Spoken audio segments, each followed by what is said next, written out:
السلام علیکم ورحمۃ اللہ وبرکاتہ۔ اسکول کے سخت پرنسپل نے فیس نہ دینے پر ایک یتیم بچے کو سکول سے دھکے دے کر نکالنے کا حکم دیا۔ بچہ روتے ہوئے اپنا پرانا بستہ اٹھا کر جانے لگا تو اس میں سے ایک بوسیدہ خط زمین پر گر گیا۔ پرنسپل نے حقارت سے وہ خط اٹھایا، مگر اس پر لکھی لکھائی اور نام پڑھتے ہی اس کی آنکھوں سے آنسو چھلک پڑے، کیونکہ وہ خط… منشی طارق نے دفتر کا بھاری دروازہ کھولا اور بلال کو بازو سے پکڑ کر اندر دھکیلتے ہوئے صدر معلم کامران کے سامنے لا کھڑا کیا۔ کامران نے اپنی میز پر پھیلی ہوئی فائلوں سے سر اٹھایا اور ماتھے پر بل ڈالتے ہوئے طارق کی طرف سوالیہ نظروں سے دیکھا۔ طارق نے آگے بڑھ کر حساب کتاب کا ایک پرانا رجسٹر کامران کی میز پر پٹک دیا اور سخت لہجے میں بولا، جناب، میں اس لڑکے بلال سے تنگ آ چکا ہوں۔ اس نے پچھلے 6 ماہ سے مدرسے کے ماہانہ واجبات ادا نہیں کیے۔ میں جب بھی اس سے رقم کا تقاضا کرتا ہوں، یہ سر جھکا کر کھڑا ہو جاتا ہے یا پھر رونے لگتا ہے۔ آج میں نے فیصلہ کیا اسے سیدھا آپ کے پاس لے آؤں تاکہ آپ خود اس کا فیصلہ کریں۔ ہم اسے مزید برداشت نہیں کر سکتے۔ ادارہ اس طرح نہیں چل سکتا کہ کچھ بچے رقم ادا کریں اور یہ مفت میں یہاں بیٹھ کر تعلیم حاصل کرتا رہے۔ کامران نے رجسٹر کے صفحات پلٹے اور بلال کے نام کے آگے درج ادھار کی لمبی فہرست دیکھی۔ اس کا چہرہ غصے سے تن گیا۔ اس نے بلال کی طرف کھا جانے والی نظروں سے دیکھا اور گرجدار آواز میں پوچھا، کیا طارق سچ کہہ رہا ہے؟ تمہاری ہمت کیسے ہوئی 6 ماہ تک بغیر رقم دیے اس مدرسے میں قدم رکھنے کی؟ تم نے کیا سمجھ رکھا ہے اس تعلیمی ادارے کو؟ بلال خوف سے کانپ رہا تھا۔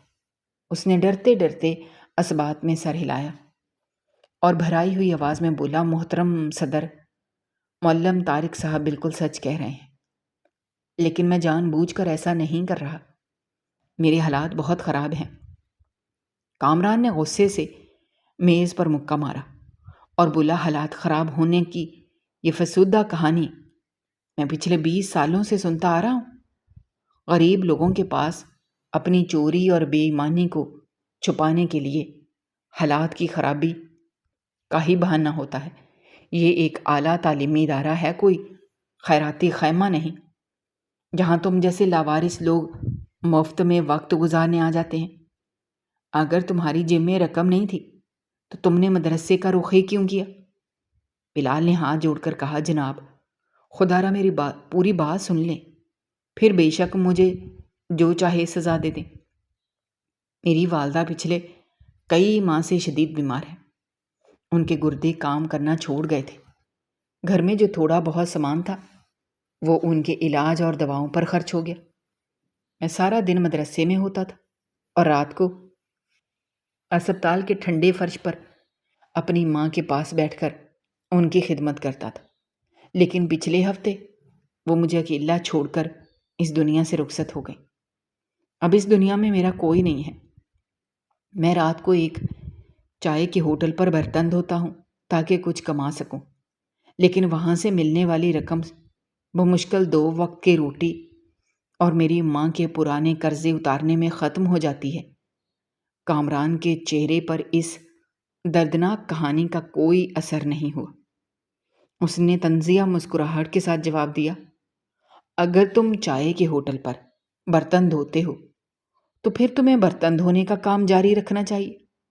تعلیم حاصل کرنا اور بڑے خواب دیکھنا تم جیسے لوگوں کے بس کی بات نہیں ہے۔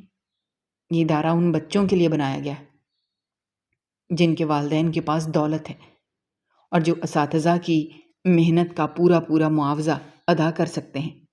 تمغے اور ڈگریاں ان کے لیے ہوتی ہیں جو ان کی قیمت چکا سکے۔ تمہارے آنسوؤں سے میرے ادارے کی عمارت کا رنگ و روغن نہیں ہو سکتا، نہ ہی تمہارے رونے دھونے سے میرے اساتذہ کے گھر کا چولہا جل سکتا ہے۔ طارق نے کامران کی بات کی تائید کرتے ہوئے کہا، جناب محترم، آپ بالکل بجا فرما رہے ہیں۔ میں نے اسے کئی بار سمجھایا ہے کہ اگر رقم نہیں ہے تو مدرسے آنا چھوڑ دے، کوئی مزدوری کرے، اپنا پیٹ پالے، لیکن یہ روزانہ صبح منہ اٹھا کر یہاں آ جاتا ہے۔ اور تو اور باقی طلباء بھی اس کے پرانے اور پھٹے کپڑوں اور ٹوٹے جوتوں سے کراہت محسوس کرتے ہیں۔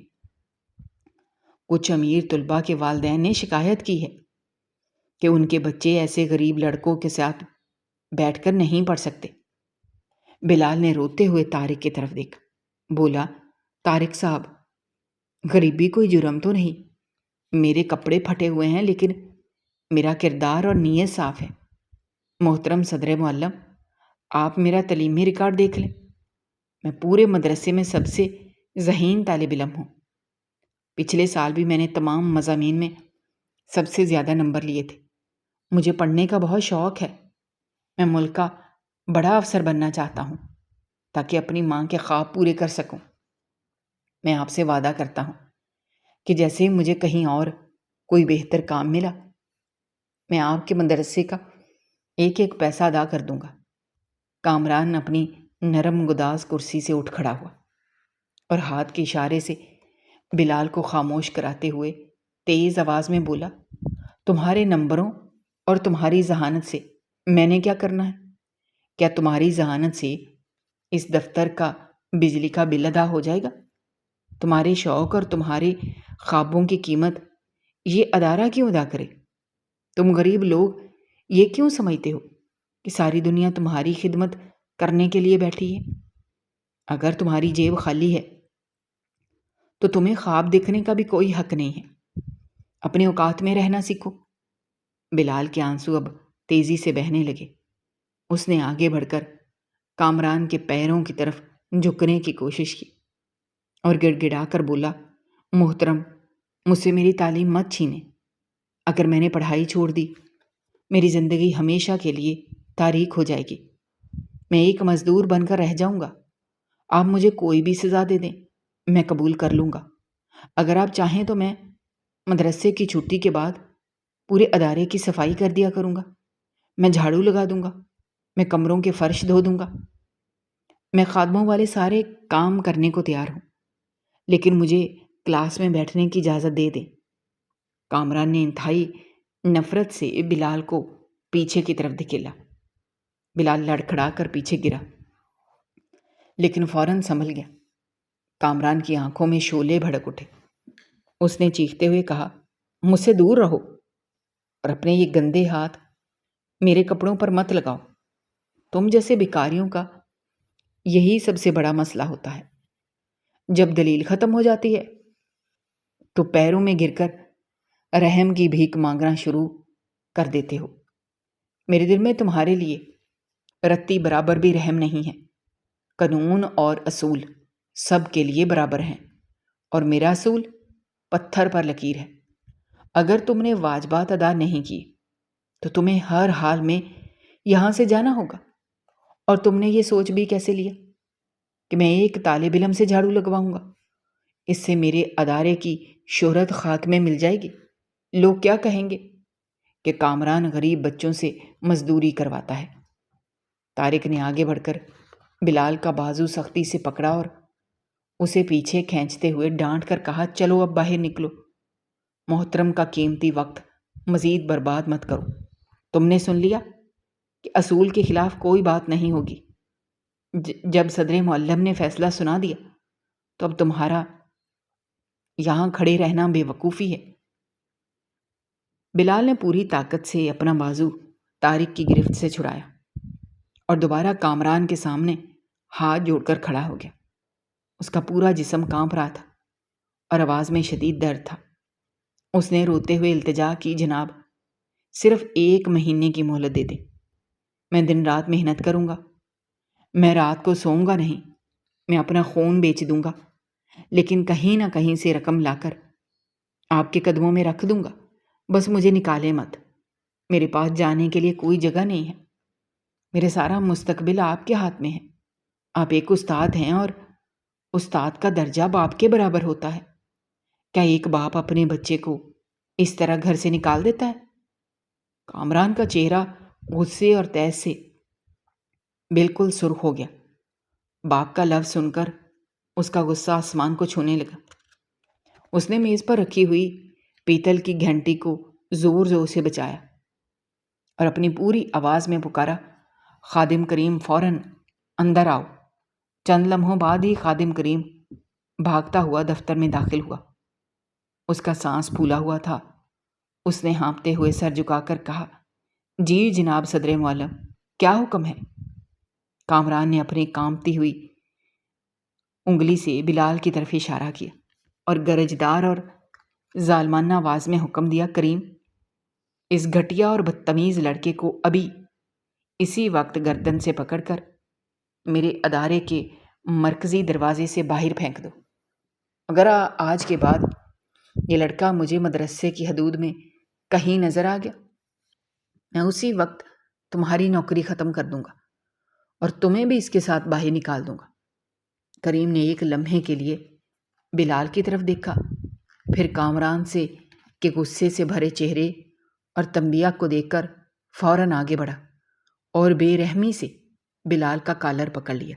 بلال نے کریم کے مضبوط ہاتھوں سے اپنا کالر چھڑانے کی پوری کوشش کی اور روتے اور چیختے ہوئے بولا، مجھے مت نکالو، میں نے بہت محنت کی ہے، میرے امتحانات سر پر ہیں، میری سالوں کی محنت ضائع ہو جائے گی، محترم خدارا مجھ پر رحم کریں، میں یتیم ہوں، یتیموں پر ظلم مت کریں، خدا آپ سے ناراض ہو جائے گا، مجھ پر ترس کھائیں۔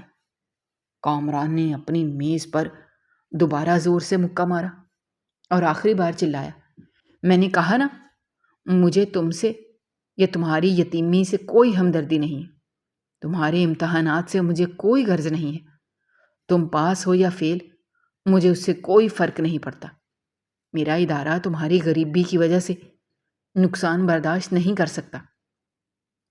کریم نے بلال کو زور سے دروازے کی طرف دھکا دیا۔ بلال لڑکھڑاتا ہوا زمین پر گر پڑا۔ اس کے گھٹنوں پر سخت چوٹ آئی، لیکن وہ ہمت کر کے دوبارہ اٹھا اور روتے ہوئے کامران کی طرف دیکھنے لگا۔ اس کی آنکھوں میں بے بسی، مایوسی اور دکھ کا سمندر تھا۔ اس نے آخری بار التجا کرتے ہوئے، گڑ گڑاتے ہوئے کہا، جناب، آپ بہت بڑے انسان ہیں، آپ کا دل بہت بڑا ہوگا، مجھے صرف ایک موقع دے دیں، میں آپ کی یہ مہربانی ساری زندگی نہیں بھولوں گا، میں ساری زندگی آپ کا غلام بن کر رہوں گا، آپ کے جوتے سیدھے کروں گا، بس مجھے تعلیم سے محروم نہ کریں۔ کامران نے اپنا ہاتھ ہوا میں لہرایا اور نہایت حقارت، نفرت اور بے رحمی سے فیصلہ کن انداز میں کہا، مجھے تمہاری غلامی کی کوئی ضرورت نہیں، اپنی یہ بکواس بند کرو اور فوراً یہاں سے نکل جاؤ۔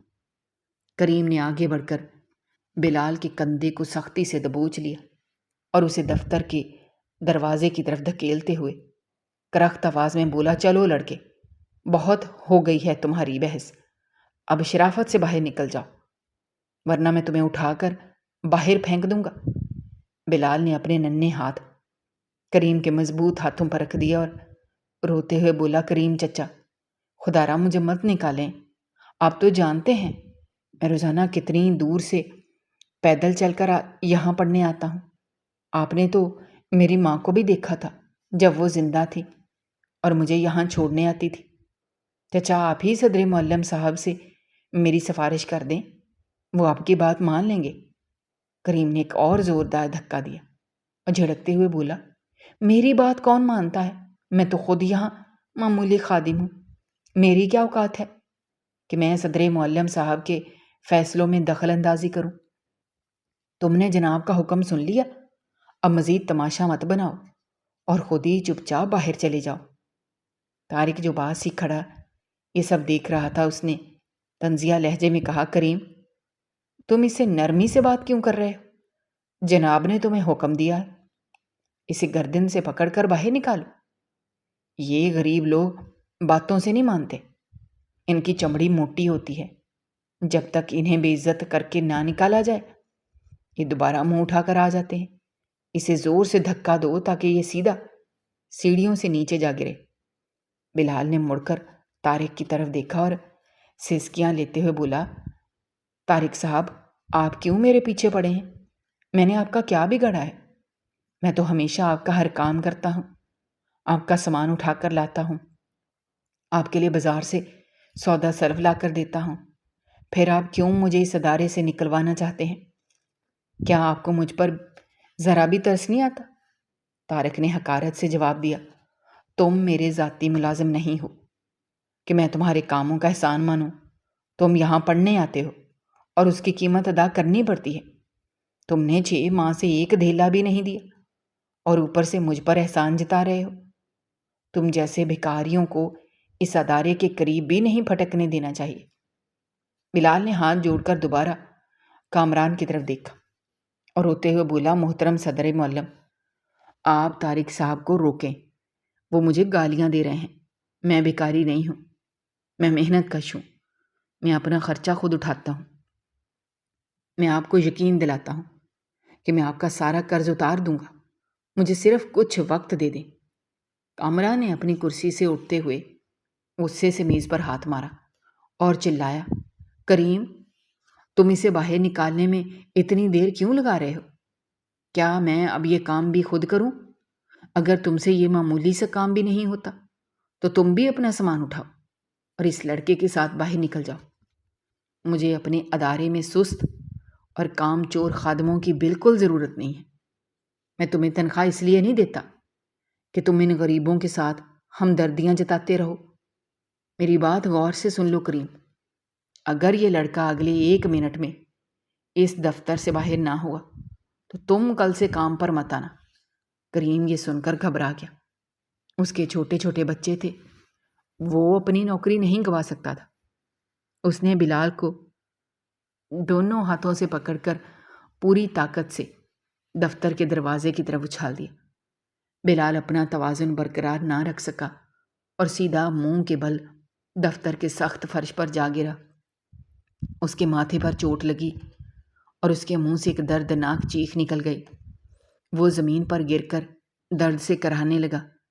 کامران نے حقارت سے منہ پھیر لیا اور بولا، اس کا یہ رونا دھونا باہر جا کر جاری رکھنے کو کہو، میرے دفتر کا ماحول خراب مت کرو۔ طارق نے آگے بڑھ کر دفتر کے کونے میں پڑا ہوا بلال کا پرانا اور پھٹا ہوا بستہ اٹھایا اور اسے بلال کے منہ پر دے مارا اور بولا، یہ لو اپنا کچرا اور دفع ہو جاؤ یہاں سے۔ بستہ سیدھا بلال کے سر پر لگا اور زمین پر گر گیا۔ وہ بستہ بہت پرانا تھا اور جگہ جگہ سے پھٹا ہوا تھا، اس کی سلائیاں ادھر چکی تھیں۔ بلال نے روتے ہوئے زمین پر پڑے اپنے بستے کو سینے سے لگا لیا اور کانپتی آواز میں طارق سے کہا، صاحب میرے بستے کو اس طرح مت پھینکیں، اس میں میری کتابیں ہیں۔ میری ماں نے خون پسینے کی کمائی سے یہ کتابیں مجھے لے کر دی تھیں، یہ پھٹ جائیں گی۔ طارق نے زوردار قہقہہ لگایا۔ کامران کی طرف دیکھتے ہوئے بولا، جناب اس کے نخرے تو دیکھیں، اس کے بستے کی حالت دیکھیں، ایسا لگتا ہے جیسے کباڑ خانے سے اٹھا کر لایا ہو، اور باتیں ایسے کر رہا ہے جیسے اس میں سونے اور چاندی کی کتابیں رکھی ہوں۔ کامران نے حقارت سے جواب دیا، طارق تم اس سے کیوں بحث کر رہے ہو؟ اسے کہو کہ اپنا کچرا سمیٹے اور یہاں سے گم ہو جائے۔ میرا وقت بہت قیمتی ہے، میں مزید 1 لمحہ بھی اس لڑکے کی شکل نہیں دیکھنا چاہتا۔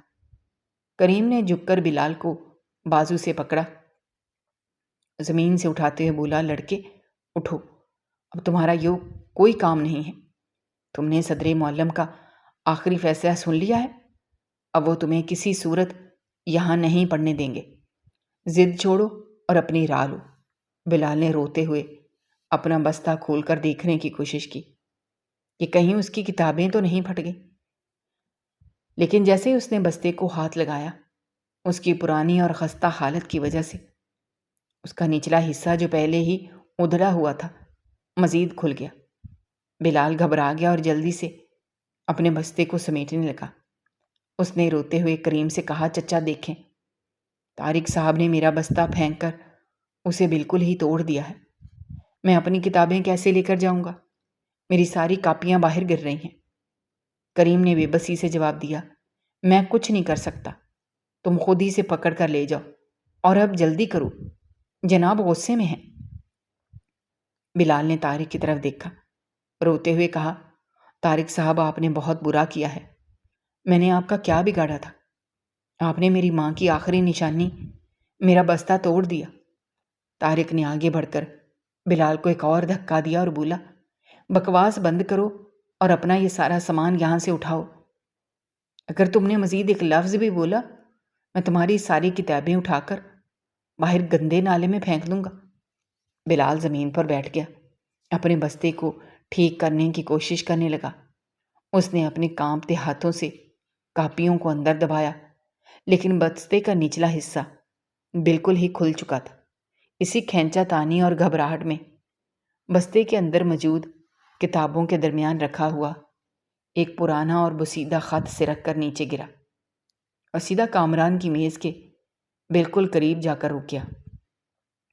بلال کو خط کے گرنے کا بالکل اندازہ نہیں ہوا، کیونکہ اس کی آنکھوں میں آنسو بھرے ہوئے تھے اور سارا دھیان اپنی بکھری ہوئی کتابوں کو سمیٹنے میں لگا ہوا تھا۔ اس نے جلدی جلدی اپنی کتابیں بستے میں ٹھونسیں اور بستے کو اپنے دونوں ہاتھوں سے سینے کے ساتھ مضبوطی سے بھینچ لیا۔ طارق نے جلتے ہوئے کہا، چلو اب جلدی نکلو، اور یاد رکھنا کل سے اس علاقے میں بھی نظر مت آنا، ورنہ میں پولیس کو بلا کر تمہیں حوالات میں بند کروا دوں گا۔ تم ہمارے ادارے کے باہر بھیک مانگتے ہو۔ بلال نے زمین سے اٹھتے ہوئے اپنے آنسوؤں کو اپنی قمیض کی آستین سے صاف کیا۔ اس کی ہچکیاں بن چکی تھیں، اس کا پورا جسم خوف اور بے بسی سے کانپ رہا تھا۔ اس نے ایک بار پھر کامران کی طرف دیکھا، جو اب اپنی کرسی پر بیٹھ کر دوبارہ اپنی فائلوں میں مصروف ہو چکا تھا۔ بلال کو احساس ہو گیا کہ اب اس کی کوئی فریاد نہیں سنی جائے گی، اور اس کے تمام خواب اس دفتر کے فرش پر بکھر چکے ہیں۔ اس کی ماں کی آخری امید بھی ٹوٹ چکی تھی۔ بلال نے اپنا سر جھکا لیا، اس کے قدم منو بھاری ہو چکے تھے۔ اس نے اپنے سینے سے لگے ہوئے پرانے بستے کو اور مضبوطی سے پکڑا اور روتے ہوئے بوجھل قدموں کے ساتھ دفتر کے بڑے دروازے کی طرف مڑ کر چلنے لگا۔ بلال روتا ہوا بوجھل قدموں سے دروازے کی طرف بڑھ رہا تھا۔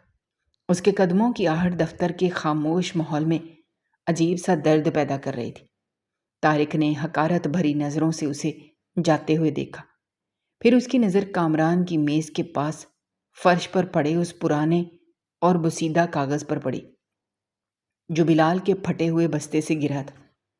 طارق نے فوراً کامران کی توجہ اس طرف دلائی اور خوش آمدانہ لہجے میں بولا، محترم صدر معلم، ذرا اس غریب کی بدتمیزی اور لاپرواہی تو دیکھیں۔ جاتے جاتے اپنا کچرا اور گند بھی آپ کے صاف ستھرے دفتر میں گرا گیا ہے۔ یہ لوگ جہاں جاتے ہیں وہاں گندگی ہی پھیلاتے ہیں، ان کو صفائی اور تمیز کا کیا پتہ۔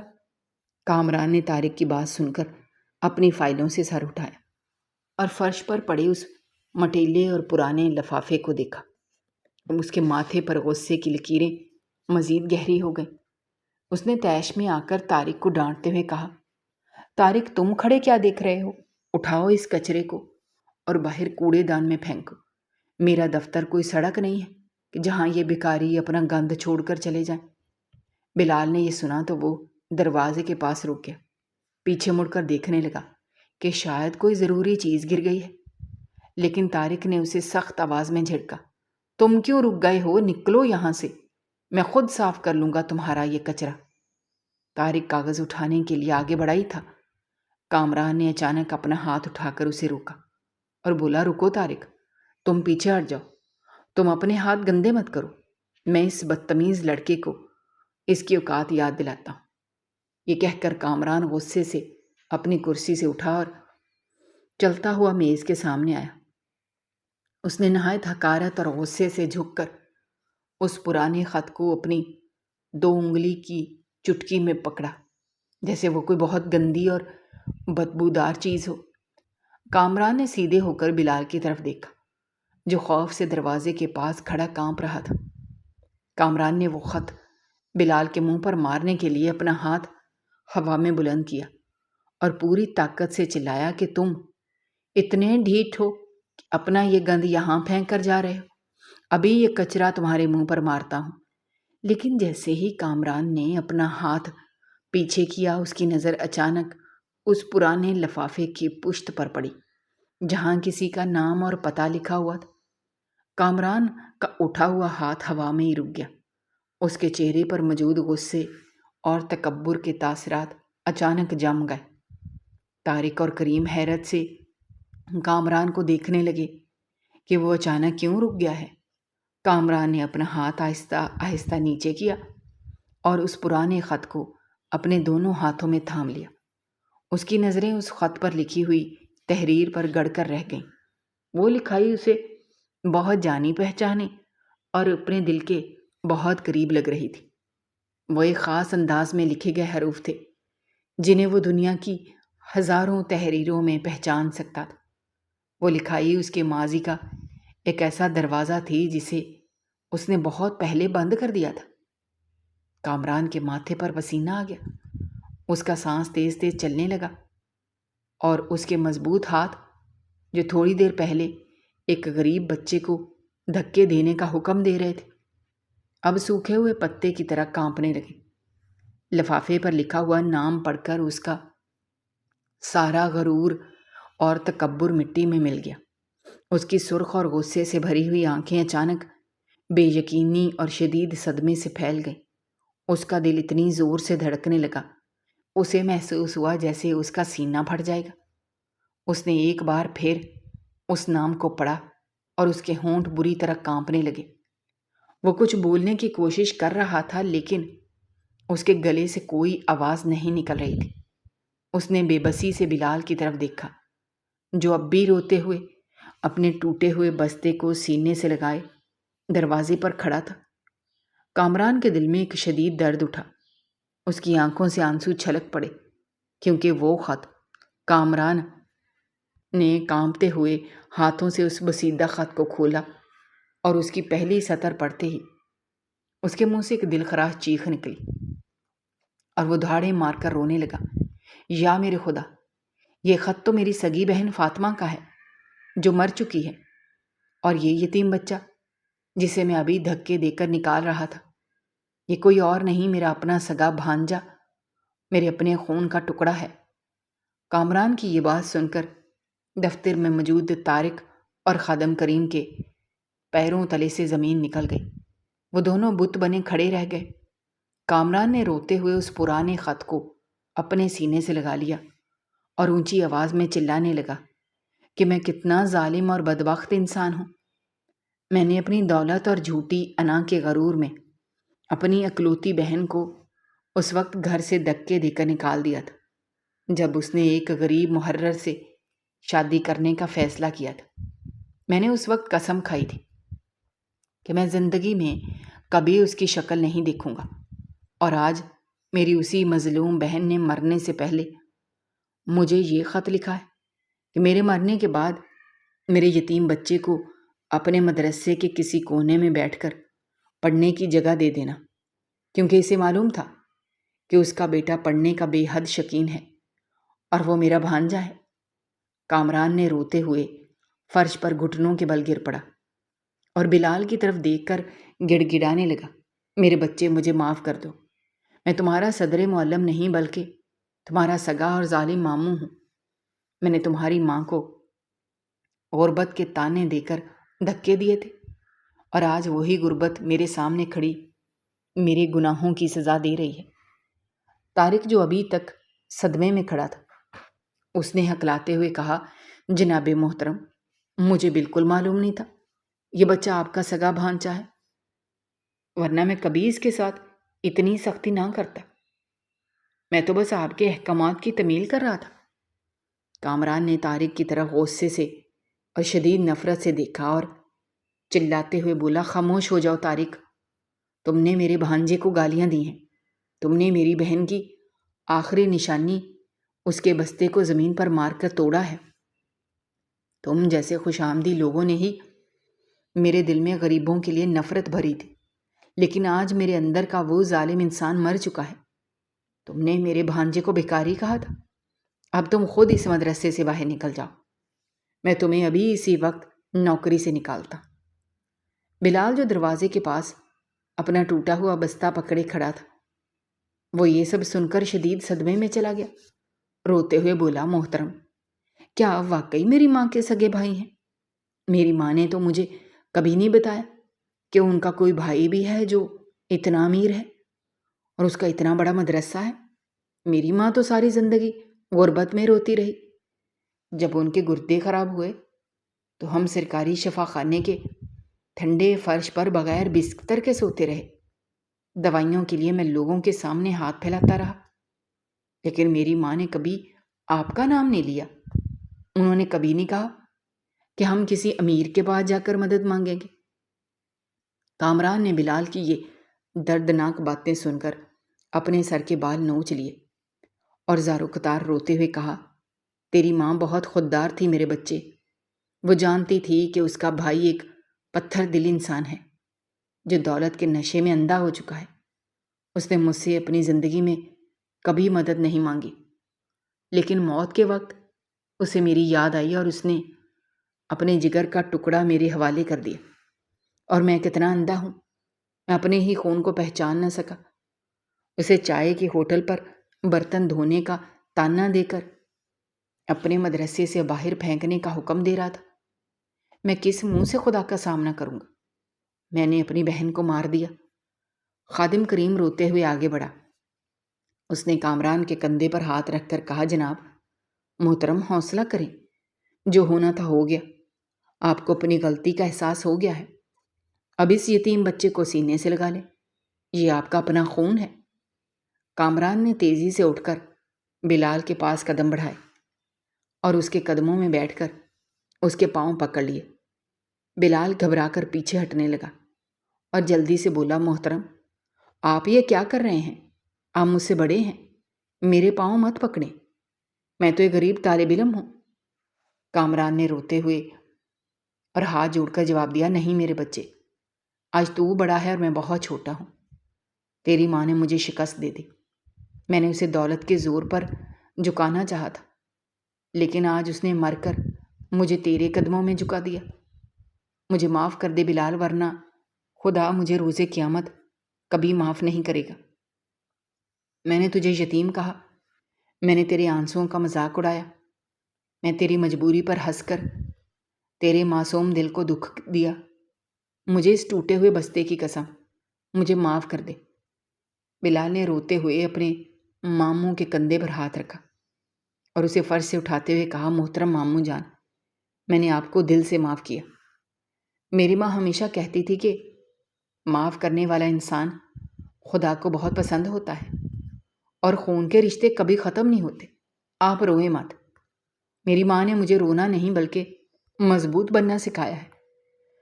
کامران نے اٹھ کر بلال کے آنسوؤں سے بھرا چہرہ اپنے ہاتھوں میں لیا اور اس کے ماتھے کو چومتے ہوئے اسے اپنے سینے سے لگا لیا۔ کامران اتنے زور سے رو رہا تھا کہ اس کی ہچکیاں بندھ گئیں۔ اس نے بلال کا پرانا ٹوٹا ہوا بستہ اپنے ہاتھ میں لیا، اس پر لگی ہوئی مٹی کو اپنے قیمتی کپڑوں سے صاف کیا، اس بستے کو چوم کر بولا، یہ بستہ کچرا نہیں ہے، یہ میری بہن کی آخری نشانی ہے اور آج سے یہ میرے دفتر کی سب سے قیمتی چیز ہے۔ کامران نے طارق کو مڑ کر دیکھا جو اب رو کر معافی مانگ رہا تھا۔ جناب مجھے نوکری سے مت نکالیں، میرے بھی چھوٹے چھوٹے بچے ہیں، وہ بھوکے مر جائیں گے۔ کامران نے سخت اور فیصلہ کن لہجے میں کہا، طارق تم نے میرے بھانجے کو بے دردی سے دھکے دیے، اگر آج میں تجھے معاف کر دوں تو میری مظلوم بہن کی روح کبھی معاف نہیں کرے گی۔ تم اسی وقت اپنا سامان اٹھاؤ اور یہاں سے چلے جاؤ اور دوبارہ کبھی اس مدرسے کے قریب بھی نظر مت آنا۔ پھر کامران نے کریم کی طرف دیکھ کر کہا، کریم آج سے تم صرف اس مدرسے کے خادم نہیں ہو بلکہ اس بچے کے محافظ ہو۔ تم نے میری غیر موجودگی میں اور میرے ظالمانہ احکامات کے باوجود اس کے ساتھ جو نرمی اور ہمدردی دکھائی، میں اس کا احسان مند ہوں۔ آج سے تمہاری تنخواہ دگنی کی جاتی ہے۔ بلال کی ہر ضرورت کا خیال رکھنا تمہاری سب سے بڑی ذمہ داری ہوگی۔ کریم نے روتے ہوئے سر جھکا کر کہا، جناب محترم میں اپنی جان دے دوں گا لیکن اس بچے پر کبھی کوئی آنچ نہیں آنے دوں گا۔ میں نے اس کی ماں کو دیکھا تھا، وہ بہت نیک خاتون تھی۔ کامران نے بلال کا ہاتھ مضبوطی سے پکڑا اور اسے نہایت عزت اور احترام کے ساتھ لا کر اپنی اس نرم کرسی پر بٹھا دیا جس سے وہ خود تھوڑی دیر پہلے تک پوری دنیا پر حکم چلاتا تھا۔ کامران نے خادم کو حکم دیا کہ مدرسے کے تمام اساتذہ کو فوراً میرے دفتر میں بلاؤ۔ چند ہی منٹوں میں تمام اساتذہ گھبرائے ہوئے دفتر میں جمع ہو گئے۔ وہ سب بلال کو، جو ایک غریب طالب علم تھا، صدر معلم کی کرسی پر بیٹھا دیکھ کر انتہائی حیران رہ گئے۔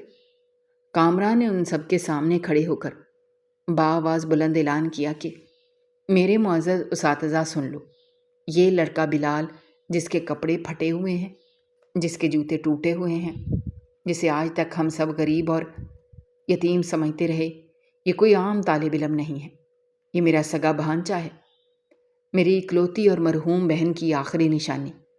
آج تک میں نے اسے مدرسے کو ایک کاروبار سمجھا تھا، غریب بچوں کو یہاں تعلیم حاصل کرنے سے روکا تھا۔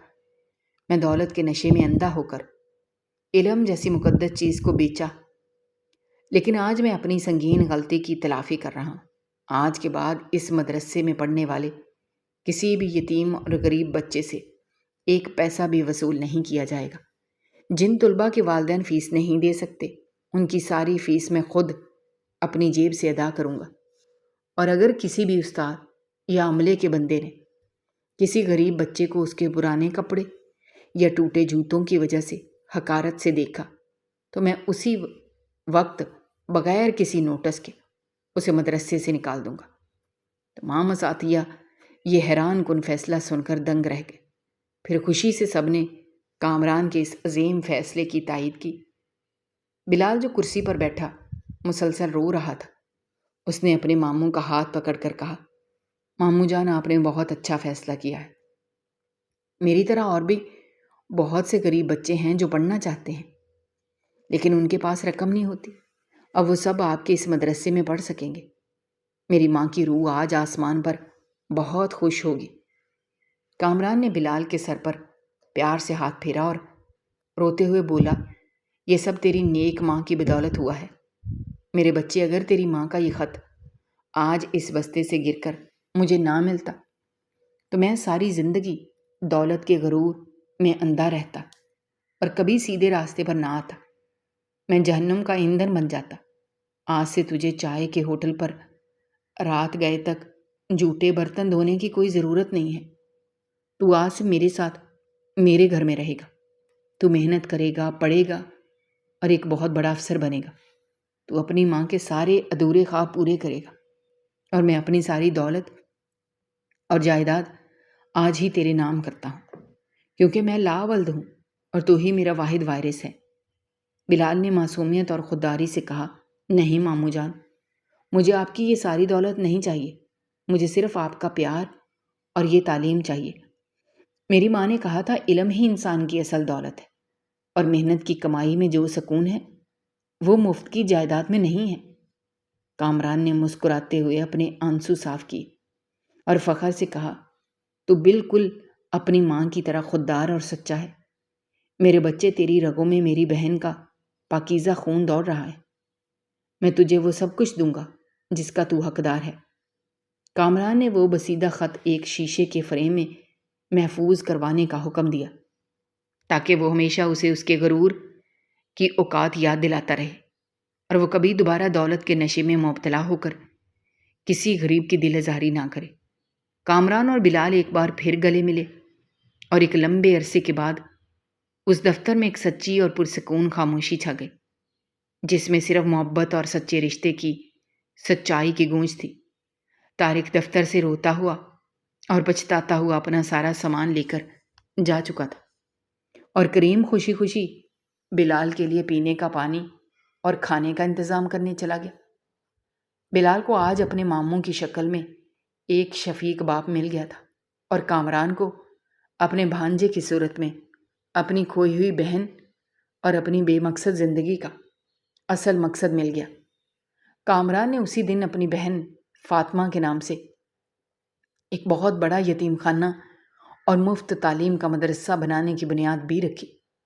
یہاں صرف وہ غریب بچے تعلیم حاصل کریں گے جنہیں یہ ظالم معاشرہ غریب اور لاوارث کہہ کر دھتکار دیتا ہے، اور اس طرح ایک ٹوٹے ہوئے پرانے بستے سے گرنے والے ایک معمولی اور بوسیدہ خط نے نہ صرف ایک خاندانی نفرت اور عداوت کا ہمیشہ کے لیے خاتمہ کر دیا، بلکہ سینکڑوں یتیموں کی زندگیوں کو جہالت کے اندھیرے سے نکال کر علم کی روشنی کی طرف موڑ دیا۔ اور بلال جو کچھ دیر پہلے اس مدرسے سے روتا ہوا اور دھکے کھاتا ہوا جا رہا تھا، اب اسی مدرسے کا سب سے معزز وارث اور چہیتا طالب علم بن چکا تھا۔ کامران کے دل کا سارا بوجھ اور گناہ اتر چکا تھا، اور وہ بار بار آسمان کی طرف دیکھ کر خدا کا شکر ادا کر رہا تھا کہ اس نے اسے بر وقت سنبھلنے کا موقع دے دیا، ورنہ وہ اپنے ہی سگے خون کو سڑکوں پر دھکے کھانے اور برباد ہونے کے لیے چھوڑ دیتا۔ یہ واقعہ پورے شہر میں ایک عظیم مثال بن گیا کہ غرور کا سر ہمیشہ نیچا ہوتا ہے، اور سچی محبت اور خون کے رشتے دنیا کی ہر دولت اور ہر مرتبے سے بہت بڑے اور سچے ہوتے ہیں، جو بالآخر انسان کو سیدھے راستے پر لے آتے ہیں۔ دوستو، ہماری آج کی یہ کہانی آپ کو کیسی لگی؟ کمنٹ باکس میں اپنی رائے کا اظہار کرنا مت بھولیے گا، اور اگر آپ ہمارے چینل پر نئے ہیں تو چینل کو سبسکرائب کرنا بھی مت بھولیے گا۔ شکریہ۔ اللہ حافظ۔